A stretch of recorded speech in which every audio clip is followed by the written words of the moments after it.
Chem. I'm Mrs. Newman. Are you struggling with how to calculate molar mass? Well, then this video is for you. Let's learn a little chemistry. First and foremost, molar mass is defined as the amount in grams of a substance in 1 mole of that substance. So this particular measurement actually gives us a relationship between the gram, which we can measure in lab, and the mole.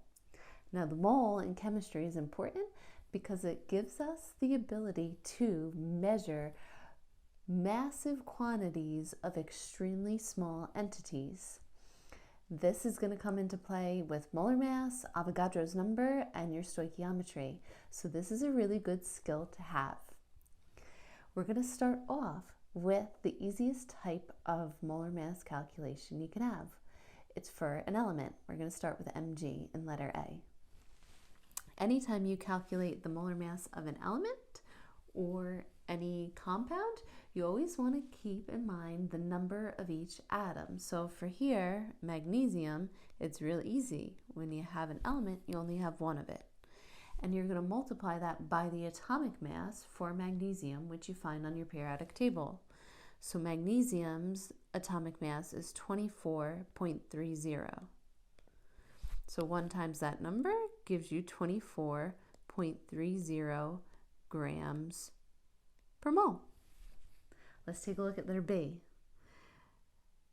Letter B is ever so slightly more difficult. It's still an element, fluorine, but fluorine is one of your 7 diatomic elements, which means it comes in a pair of 2. So you have a subscript 2 next to that fluorine. So we need to take that 2 and multiply that by fluorine's atomic mass, which is 19,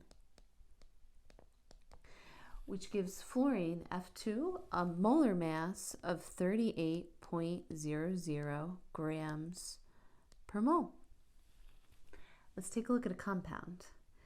In letter C, they give us the ionic formula of Al2O3, aluminum oxide.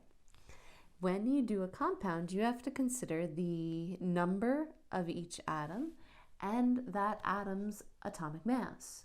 So for aluminum, we have 2 atoms of aluminum in this particular compound, and we're going to multiply that by 26.98, the atomic mass of aluminum.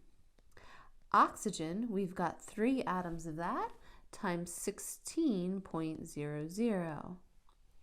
And you're going to add those products together.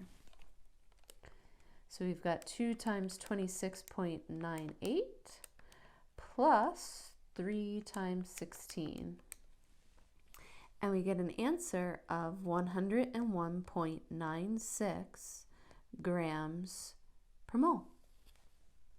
Let's do the one last one. In letter D here, they give us calcium nitrate, where nitrate is a polyatomic ion. So when we're dealing with polyatomic ions, we have to be really careful of counting how many individual atoms are contributed by that polyatomic. So for the molar mass here, we're going to start with calcium. Calcium you have 1 atom of times an atomic mass of 40.08.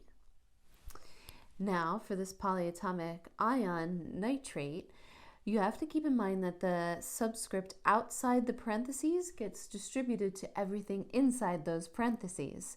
So we're going to do 2 times 1, which will give us 2 nitrogens, times 14.01, which is the atomic mass of nitrogen. And then we're going to do 2 times 3 oxygens for a total of 6 oxygens times the 16.00, which is the atomic mass of oxygen.